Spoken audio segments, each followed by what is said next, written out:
Continuamos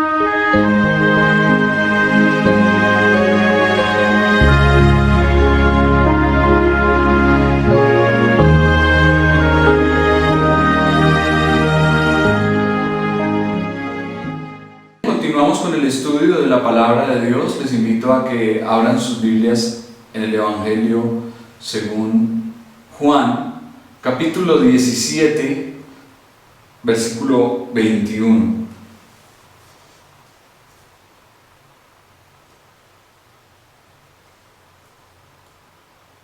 Y vamos a darle observación a la palabra del Señor.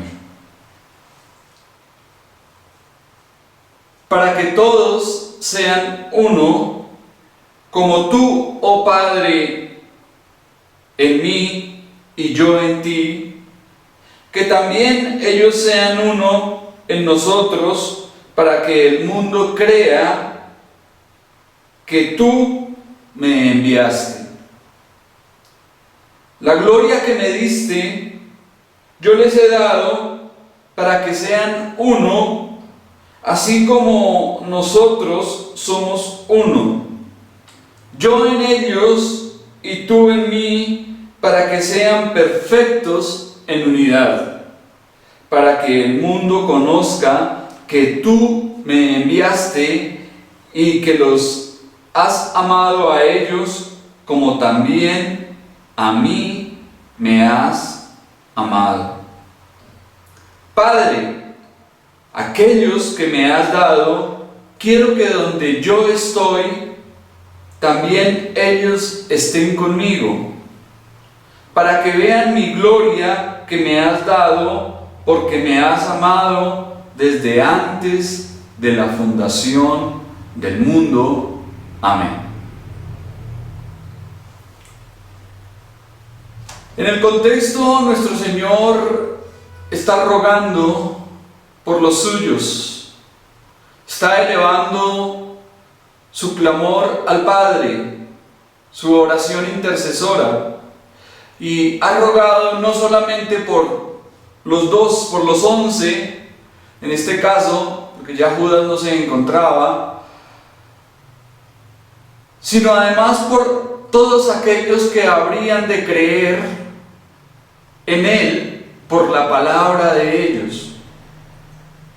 Y decíamos en el contexto que allí estábamos incluidos nosotros. El Señor nos tuvo en cuenta en esta oración. Allí figurábamos nosotros, allí estaba usted y allí estaba yo. Ahora Jesús ruega y pide por la unidad entre todos los que habían de creer. Por lo tanto dice el versículo 21 que acabamos de observar: para que todos sean uno, como tú, oh Padre, en mí y yo en ti, que también ellos sean uno en nosotros, para que el mundo crea que tú me enviaste. El Señor ruega por los discípulos y los que vendrían después de ellos, para que fuesen de un solo sentir, con una sola conducta, un solo corazón y una sola doctrina. Apela por la unidad de los creyentes, con base a la unidad íntima que existe entre Él y el Padre, la cual no se trata de una unidad eclesial externa, sino de una semejanza moral común. Tal como el Padre era visto en Cristo, nuestro Señor ruega para que el mundo le vea en los cristianos. El Señor aquí pide por una unidad completa y definitiva. Dice al Padre: tú en mí y yo en ellos, que todos seamos uno solo. Es decir, que todos los creyentes fuesen uno solo en la exhibición del carácter divino. Notemos tres componentes de la fórmula de unidad. Primero, el Padre con el Hijo con los creyentes y los creyentes con los creyentes. Cuando alguien tiene su identidad en Jesucristo, comparte el mismo ADN espiritual con todos sus hermanos en el Señor, por lo cual expresa una misma fe y obediencia. La iglesia es un cuerpo, un organismo vivo cuya cabeza es Cristo, y en ningún cuerpo vemos desunión ni división. Todos los cuerpos trabajan y funcionan armónicamente en unidad. Imaginémonos a un pie rebelándose contra la unidad del cuerpo, o a un ojo sin cumplir su importante función. Eso en lo natural no sucede. Del mismo modo, en lo espiritual, ningún miembro se levantará en contra del cuerpo de Cristo para hacerle daño. Es imposible que alguien que pertenezca al cuerpo del Señor se levante contra su mismo cuerpo para hacerle daño. Sin embargo, vemos a muchos que dicen creer, atacando, calumniando y minando la iglesia del Señor. Y uno dice, bueno, pero ¿por qué pasa esto? ¿Cómo puede suceder esto? Tal vez son personas que son meros profesantes y no han conocido a Dios, porque ningún hijo de Dios verdadero intentará atacar, ni dividir, ni dañar la obra de Dios. Lindas comenta acertadamente que la desunión entre creyentes constituye la negación de la fe. No pueden haber personas que digan ser cristianos verdaderos en pleitos, en contiendas, en desuniones ni en divisiones. Esto no agrada al Señor y no está en su voluntad. Vemos que aquí nuestro Señor ora y pide por la unidad, por la unidad.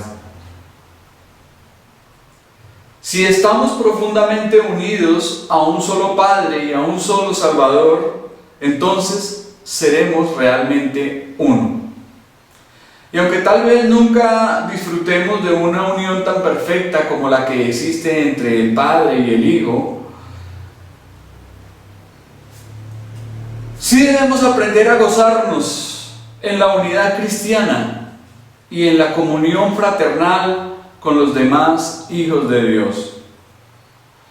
Que a pesar de las diferencias de opinión o gusto, tengamos los mismos propósitos espirituales y trabajemos en el mismo sentir, porque la unidad en el cuerpo de creyentes será la prueba más convincente en un mundo escéptico. Por lo cual dice el Señor, para que el mundo crea que tú me enviaste. La prueba más grande de estar en Cristo realmente debe ser la unidad. La unidad, la fraternidad, el amor. Cuando la gente vea eso, cuando la gente del mundo observe estas cosas, que entre cristianos hay unidad, hay amor, entonces dirán, realmente ese Jesucristo de quien ellos tanto hablan es verdaderamente el Mesías, el enviado de Dios. La unidad entre la familia de Dios es la evidencia más clara de que Cristo es el Mesías esperado y el Dios eterno encarnado.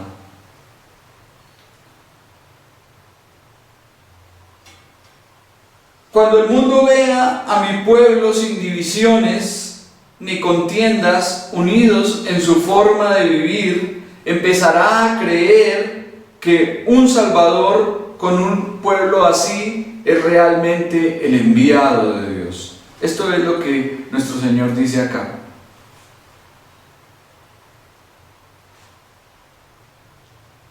¿Por qué tanto daño se ha hecho a la causa del Señor con divisiones, disensiones, contiendas que hemos podido presenciar? Por tanto tiempo entre los que se hacen llamar cristianos han infligido un daño incalculable a las almas con su triste ejemplo de lo que no se debe hacer.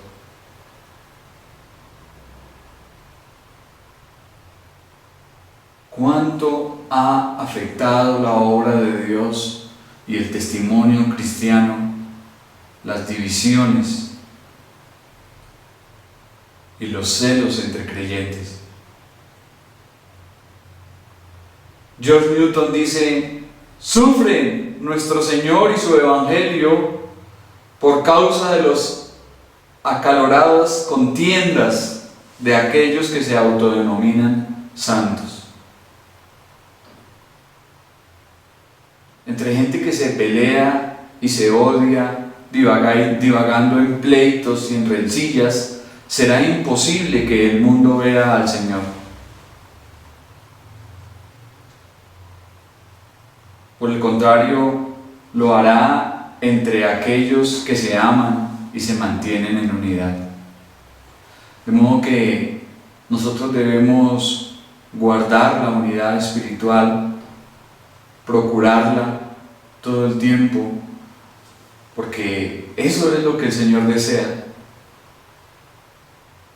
La unidad del Espíritu, en el Espíritu.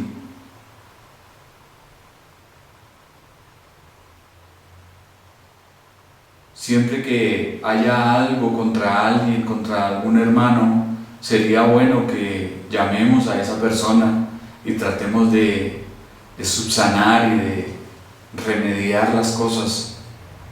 No permitamos que se creen barreras entre nosotros que nos separen, que nos dividan, que nos afecten y que dañen el testimonio que debemos de tener. Esto es importantísimo, mis hermanos. Debemos aprender a vivir en unidad como cristianos, como hermanos. Versículo 22. La gloria que me diste yo les he dado para que sean uno, así como nosotros somos uno. Aquí nuestro Señor repite su profundo deseo y anhelo de unidad para sus seguidores. En el versículo 11 había orado por unidad en comunión. Ahora es unidad en gloria. Por lo cual declara: la gloria que me diste yo les he dado para que sean uno como nosotros. Han surgido diversas interpretaciones, pues los comentaristas han encontrado dificultad en este pasaje y no han podido definir con certeza a qué hablaba nuestro Señor cuando se refería a la gloria que les había dado. Entonces algunos consideran que se trata de la glorificación de los cuerpos en el futuro. Pero notemos que aquí aparece en pasado: yo les he dado. Entonces dicen que es cuando los cuerpos vayan a la gloria celestial, cuando sean glorificados. Otros dicen que se trata del poder y la autoridad que acompañaron a Jesús durante su ministerio, incluyendo la capacidad de obrar milagros. Otros dicen que hace referencia al Espíritu Santo, el que también se le denomina el glorioso Espíritu.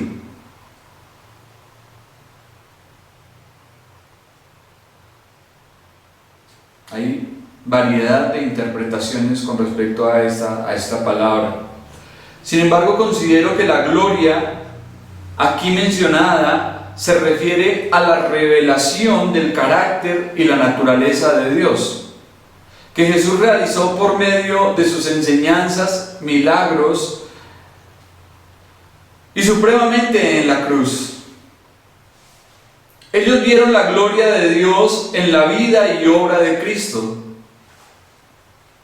En ese sentido les había dado la gloria que recibió del Padre. El servicio humilde, la abnegación personal y la disposición de sufrir por otros que vieron en su Señor sería el camino para que ellos fuesen uno. No obstante, debemos aclarar que unidad no es uniformidad. En las Fuerzas Armadas se despoja a cada recluta de su individualidad.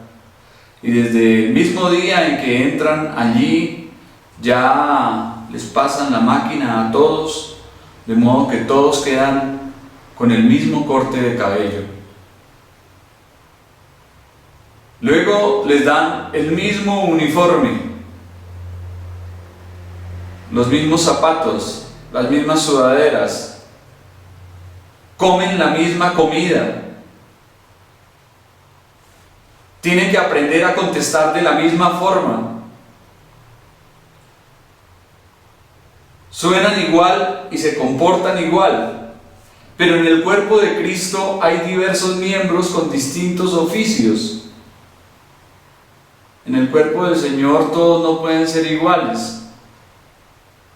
Hay diversidad y Dios utiliza esa diversidad para su gloria. La unidad tampoco es unanimidad, es decir, que siempre debemos estar de acuerdo en todos los asuntos.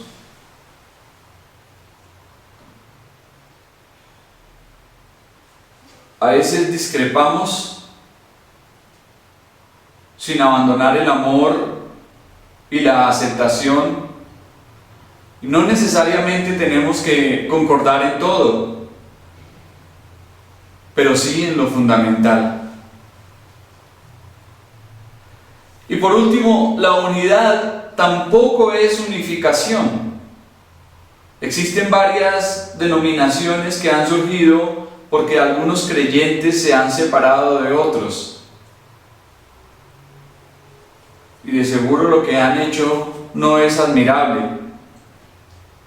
Pero a pesar de esto, la unidad de la iglesia no se ha puesto en peligro. A pesar de que hayan cantidad de denominaciones,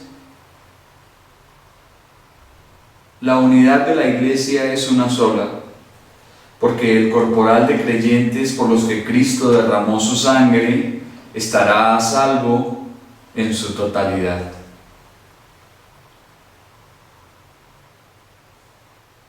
Ningún creyente por el cual Jesucristo murió se perderá para siempre. Y aunque hay muchas denominaciones que de alguna forma nos incomodan,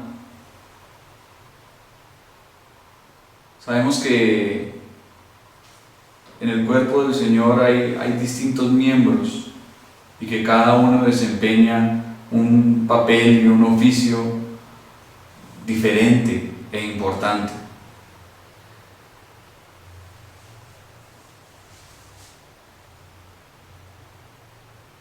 Sin embargo, es doloroso decir que las divisiones han siempre sido la vergüenza y la debilidad de la iglesia del Señor.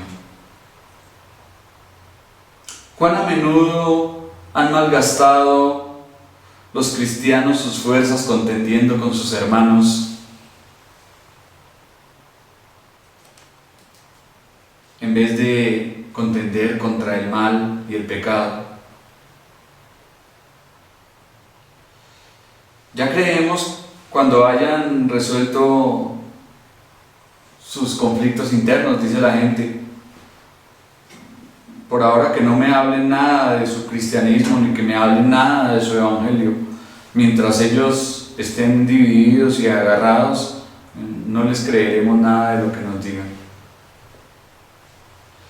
No en vano nuestro Señor oró con tanto fervor para que su pueblo sea uno.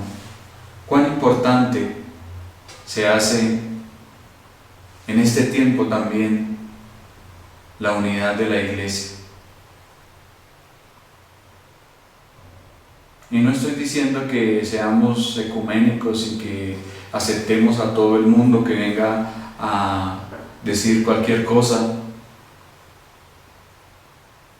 pero sí que nosotros como iglesia estemos unidos, estemos fortalecidos en nuestro Señor. No podemos aceptar doctrinas que sabemos que no son bíblicas,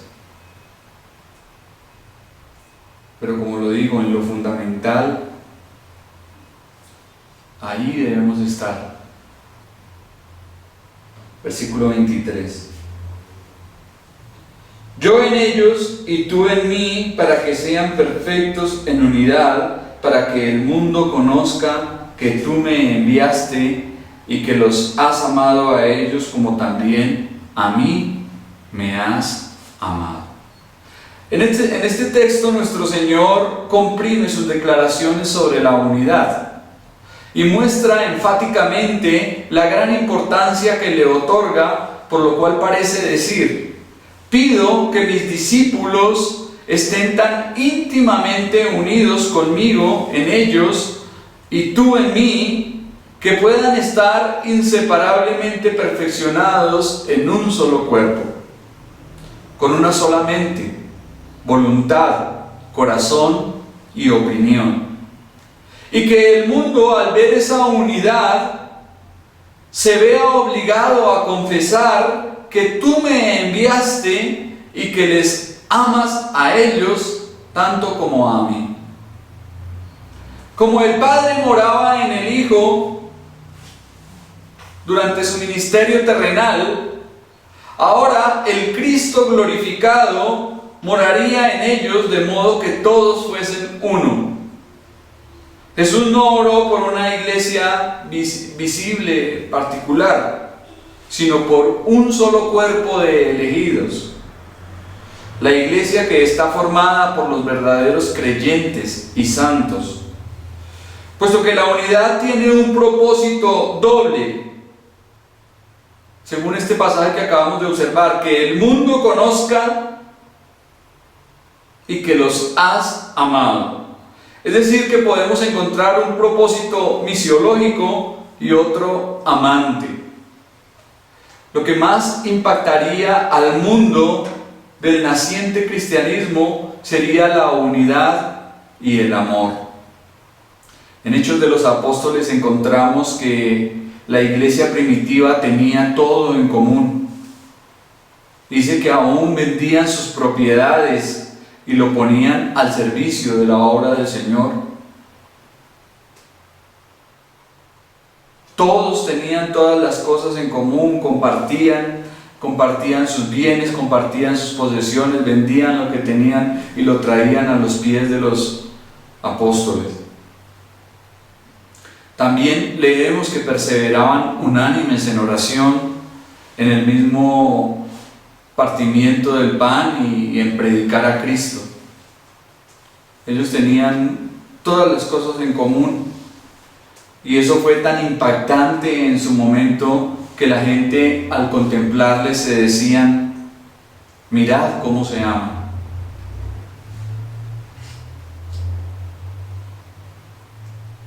Cuando la gente veía a estos cristianos del primer siglo, podía ver que allí habían personas que realmente se amaban mutuamente, que tenían compañerismo, comunión unos con otros. El Señor en muchas ocasiones les advirtió acerca de esto, de que se amaran, de que se ayudaran.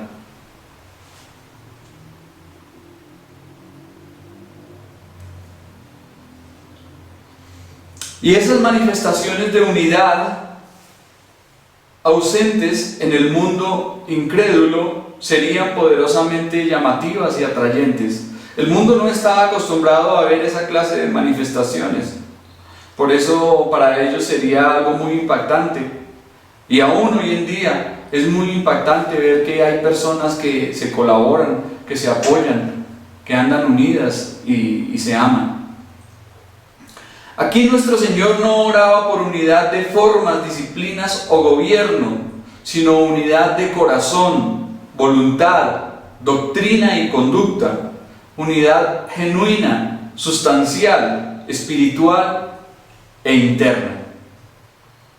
Unidad resultante de un mismo Espíritu Santo que hace de los creyentes lo que son. Y conmueve al mundo obligándole a confesar la verdad del cristianismo. Cuando los hijos de Dios contienden y se dividen, se dan razones al mundo para su incredulidad. Si todos fuésemos de un mismo sentir y trabajásemos juntos, pronto trastornaríamos al mundo en vez de ser trastornados por él.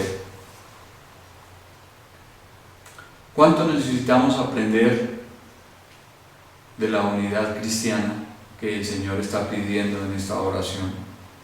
¿Cuánto necesitamos vivirla para que nuestro cristianismo sea eficaz en el mundo? Versículo 24.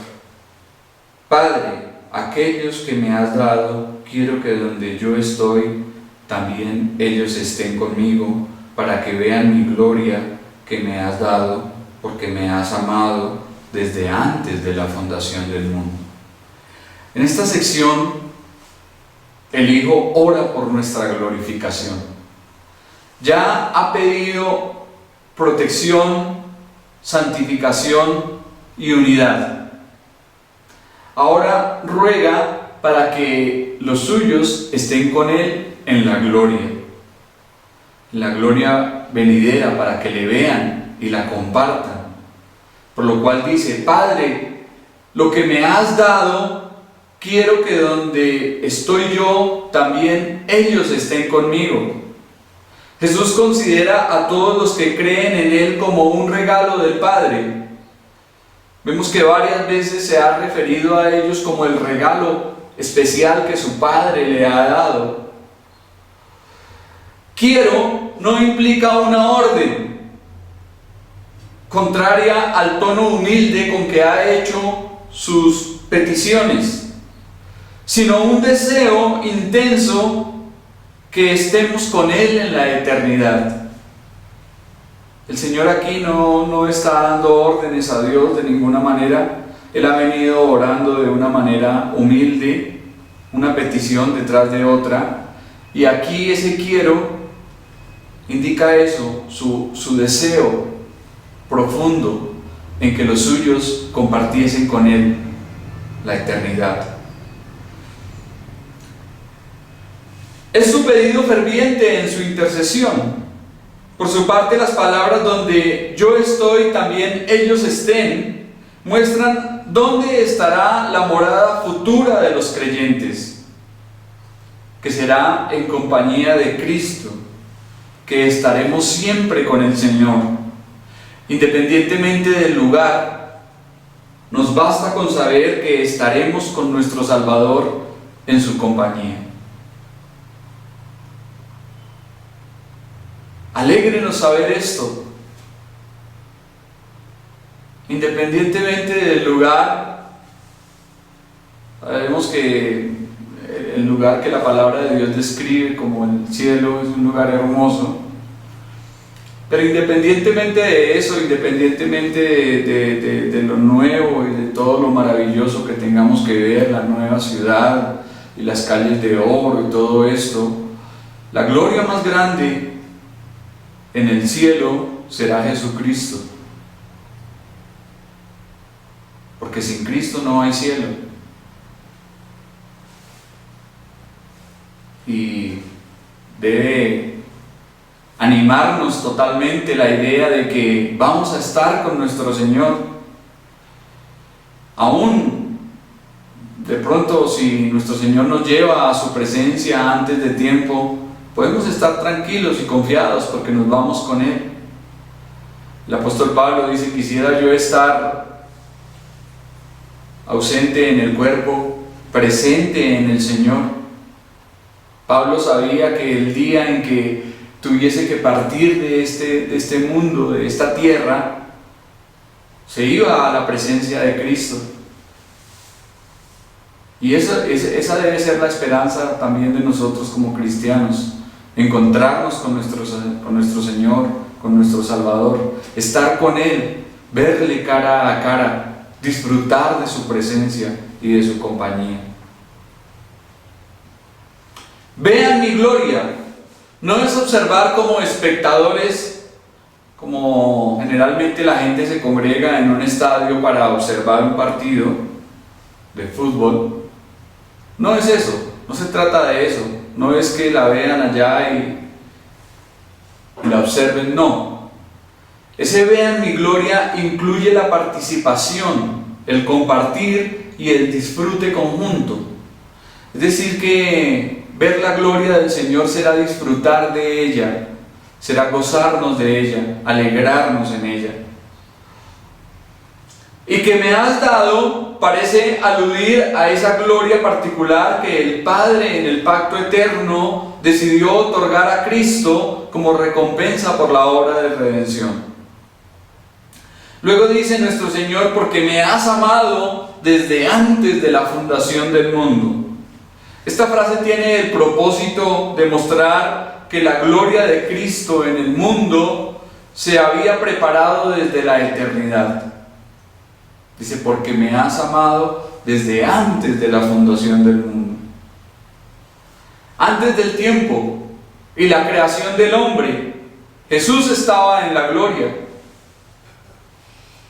La gloria del Señor que los creyentes contemplarán en el cielo ya no será su humildad, ni el sufrimiento en la cruz, sino el esplendor de su majestad. Esta es una conclusión especialmente hermosa y conmovedora para la extraordinaria oración que nuestro Señor ha venido haciendo a lo largo de este capítulo 17. Y ahora le vemos